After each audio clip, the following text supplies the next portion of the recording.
peut-être parce qu'elle est en télétravail, donc on pourrait lui poser des questions, savoir comment elle le vit.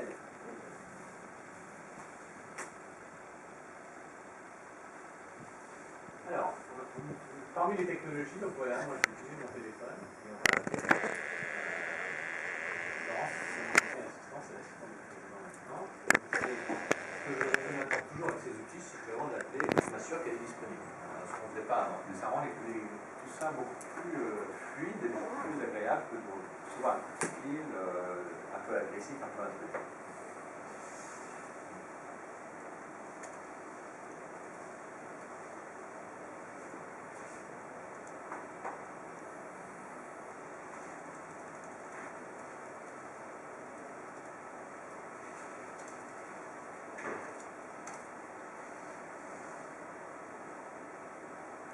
Il y a des mots qui reviennent constamment dans votre discours. Hein. C'est rigueur, Ouais. fluidité, Ouais. confiance. Oui, je suis d'accord. Pour l'instant, je l'assume bien. Alors, il y a une chose qui m'a frappé, c'est que vous parlez à un moment donné de ne pas l'impression que le télétravail ne dégrade pas la productivité. Et par ailleurs, dans les commentaires faits par les télétravailleurs, ils considèrent que ça améliore la concentration et la productivité. Donc moi j'avais le sentiment que le télétravail peut être un élément, non seulement de non-dégradation, mais d'amélioration de la productivité. Ouais, mais la question c'est comment on se remet en avance, comment on le mesure, et comment est-ce qu'on évite de rentrer dans un effet pervers. On va l'évoquer. Donc là, Florence est au bout du fil. Tu nous entends, Florence? Oui, très bien. Bonjour tout le monde. Bonjour. Alors, d'habitude, quand on se parle au téléphone, on se parle dans ces conditions-là, c'est-à-dire uniquement en voix. Là, pour les besoins de l'automatisation, je peux passer une vidéo, comme ça vous verrez Florence chez elle, et surtout, elle nous verra grâce à cet outil, et vous montrer comment ça marche.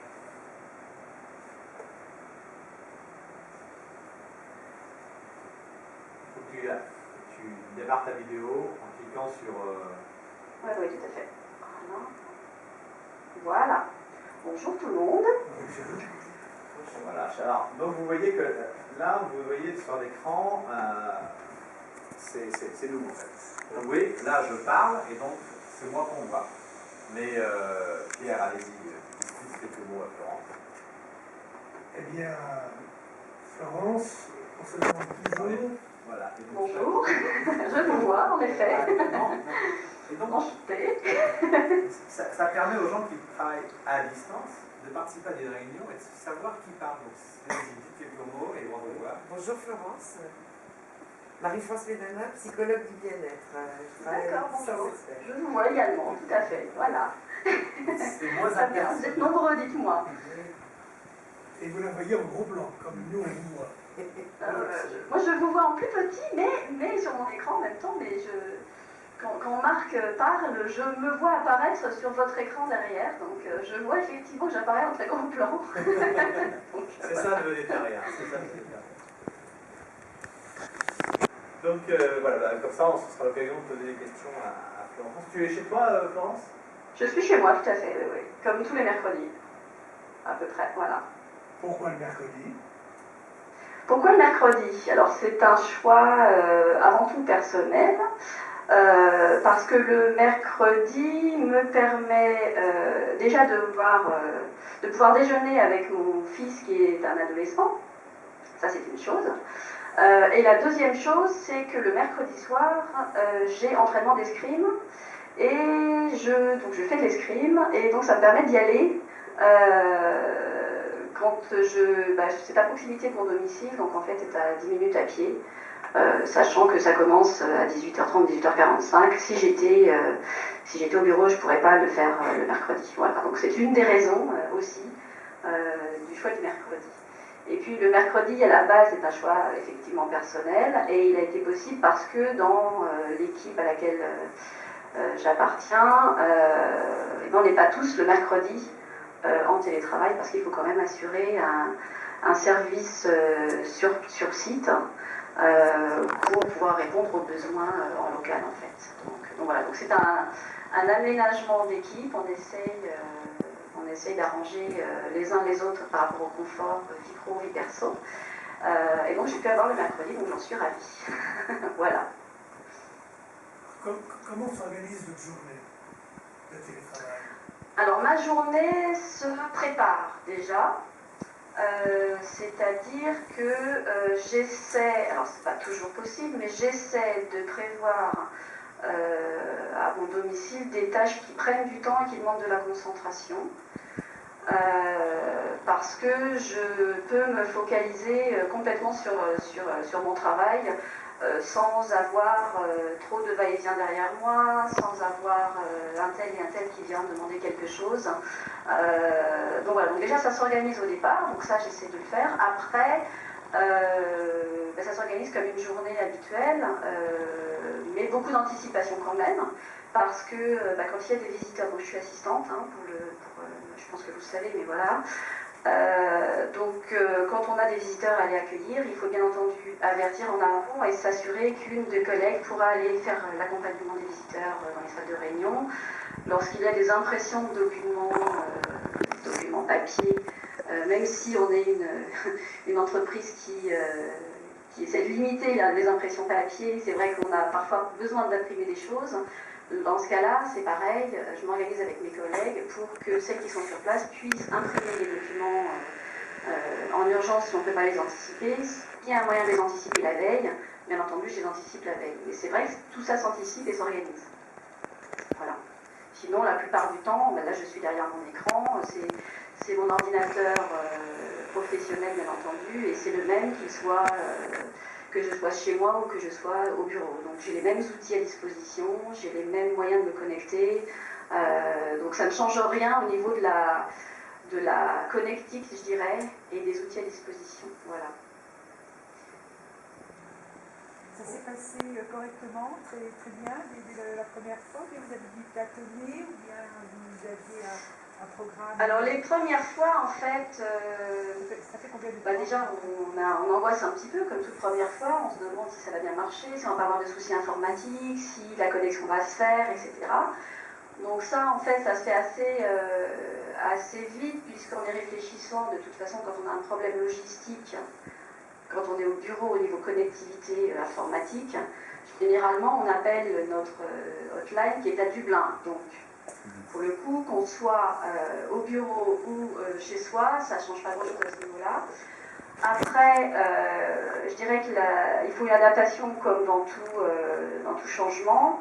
L'adaptation, ça se fait donc au niveau de l'organisation du travail, mais aussi est-ce que je vais être bien chez moi? Est-ce que je vais pouvoir m'isoler? Est-ce que je vais trouver un endroit où me poser?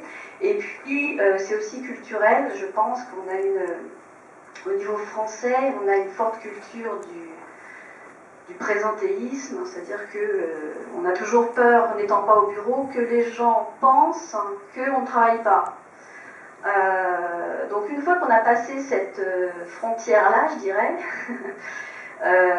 tout se passe bien, mais c'est vrai que dans les premiers temps, on se dit, oh là là, il faut que je reste derrière mon ordinateur, si jamais on m'appelle, voilà, il faut que je sois là, il faut qu'on voit que je sois là, je suis là en fait, et en fait ça se fait assez vite pour le coup, d'autant que dans l'entreprise, je ne suis pas seule à faire ça, donc ça a été une démarche vraiment générale, et que du coup tout le monde s'est trouvé confronté un peu à la même chose, tout le monde l'a vécu de la même manière, et on s'est bien rendu compte que finalement on travaillait, quoi. Enfin, et qu'il n'y avait pas de questions à se poser, on travaillait vraiment. Voilà. Moi je suis plus fatigué les jours où je travaille à domicile que quand je suis au bureau. Parce qu'en fait j'ai des activités différentes. J'ai un agenda plus cadencé avec des conférences téléphoniques qui s'enchaînent de manière très rythmée. Indirectement, je m'autorise un peu moins à souffler parce que comme justement je suis chez moi, je me dis, j'ai pas envie de donner l'impression que... Ça rejoint ce que disait Florent, voilà. je l'avais bien perçu. Et donc le stress n'est pas le même, et voir, je serais plus fatigué, je suis content quand la journée s'arrête, et je suis plus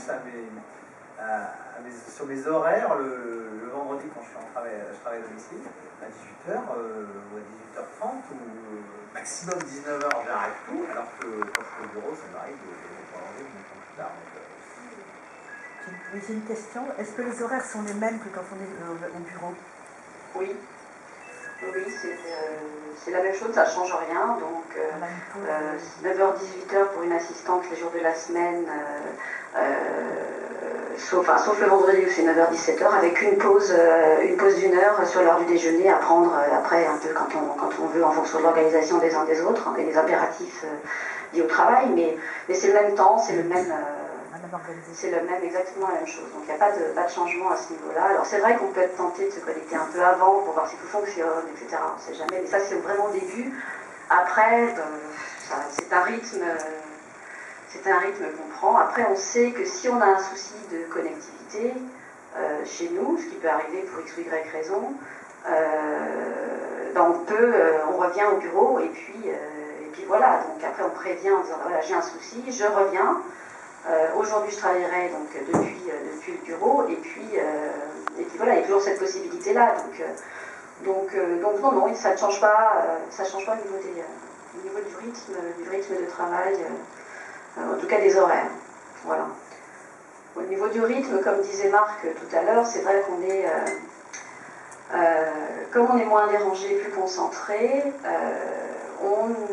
moi l'impression que j'ai, c'est que je fais davantage de choses dans une journée de télétravail que lorsque je suis au bureau, parce que, effectivement, comme je disais, on n'est pas dérangé, parce que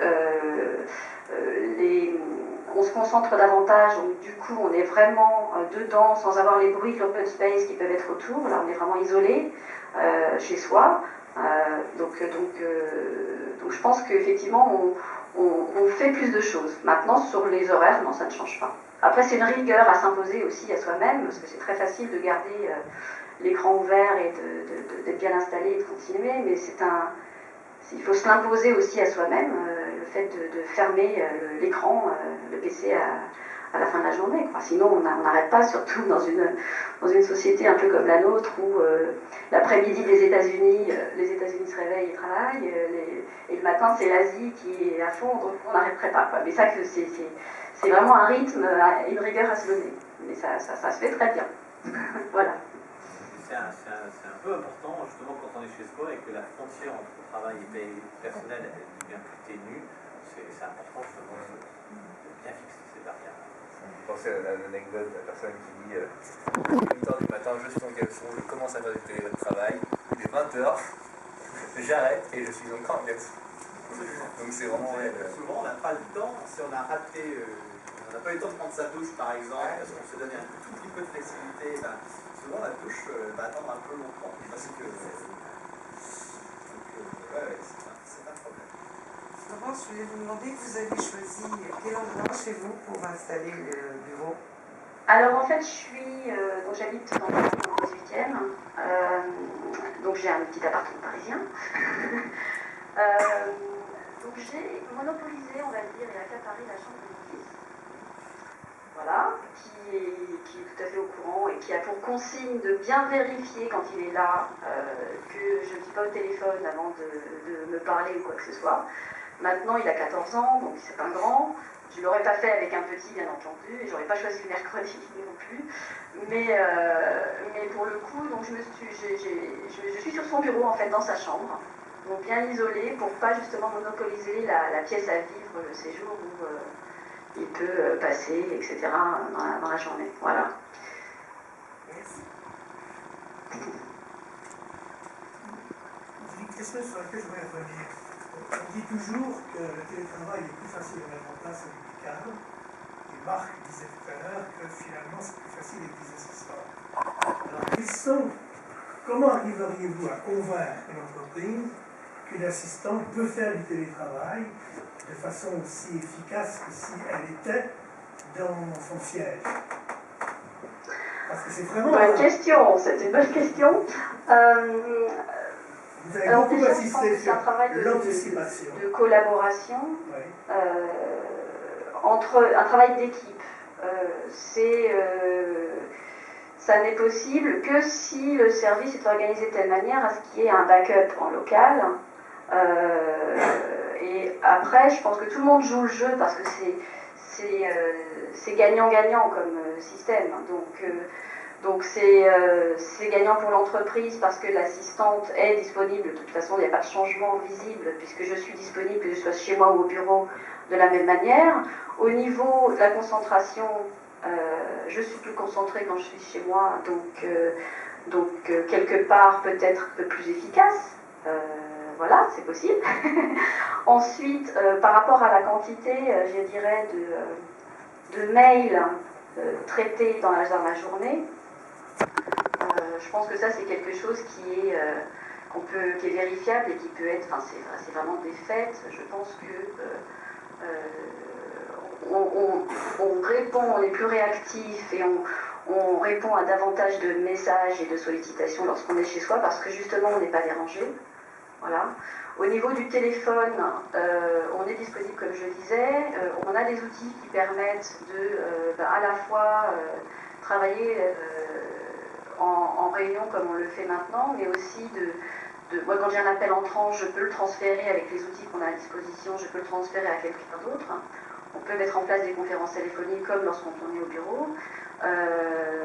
Voilà. Après, pour l'employeur, je pense que c'est aussi peut-être une image, peut-être une fierté aussi de pouvoir dire chez nous, tout le monde peut faire du télétravail et on privilégie justement le confort vie pro, vie perso, par la réduction du temps de transport, par la possibilité de faire justement des activités extérieures, ce genre de choses, passer davantage de temps en famille ou autre.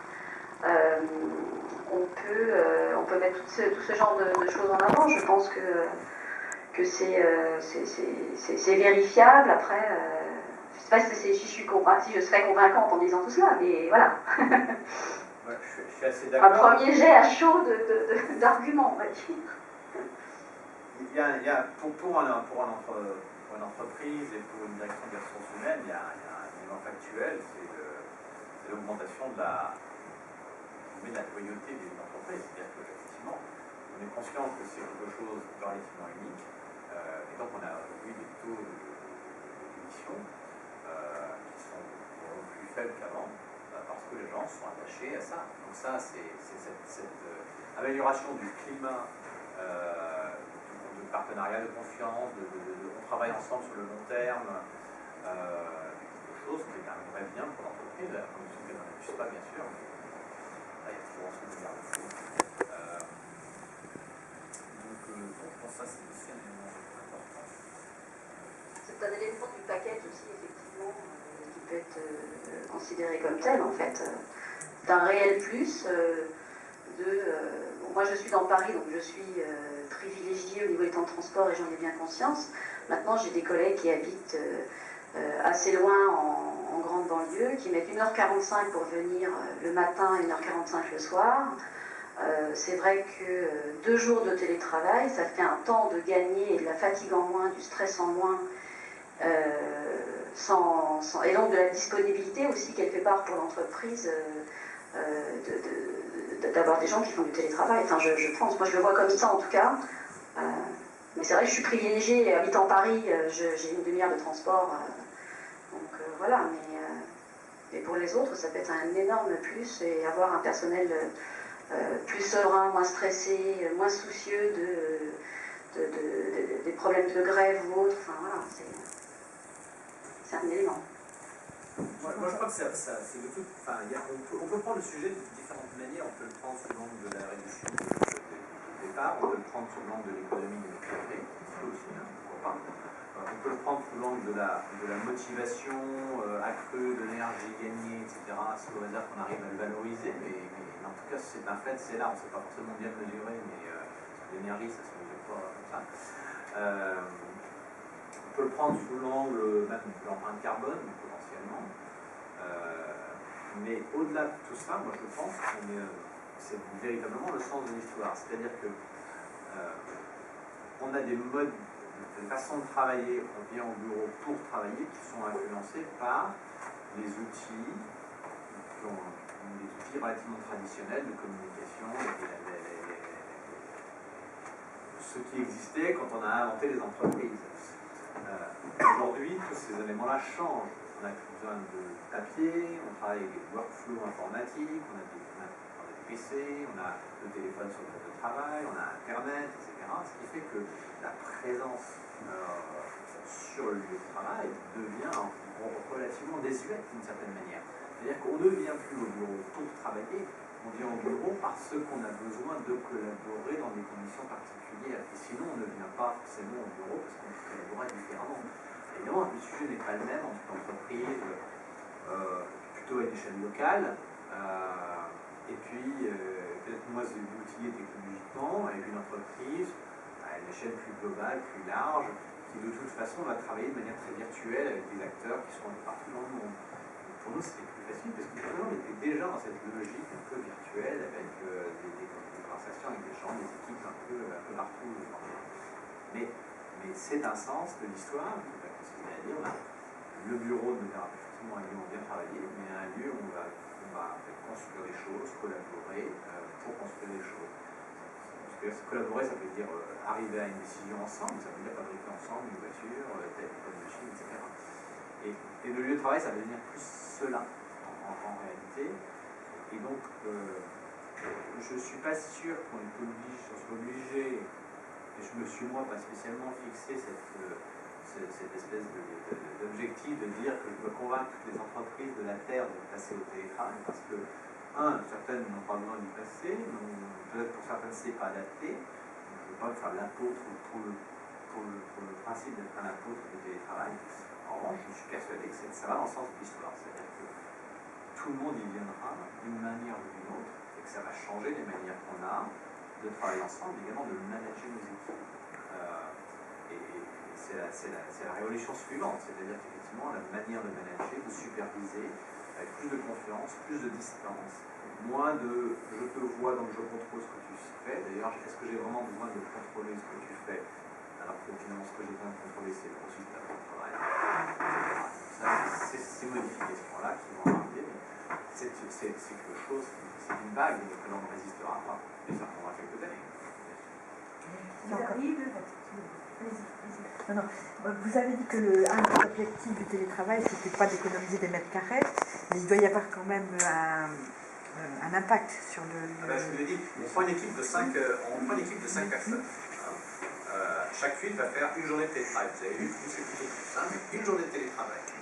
Chacune a tour de rôle. Donc elles sont 5. En fait, elles n'ont droit que 4 sièges, puisqu'il y en a toujours une qui n'est pas là. Donc forcément, il y a un impact. Mais c'est pas l'objectif. Un siège sur 5, c'est 20%.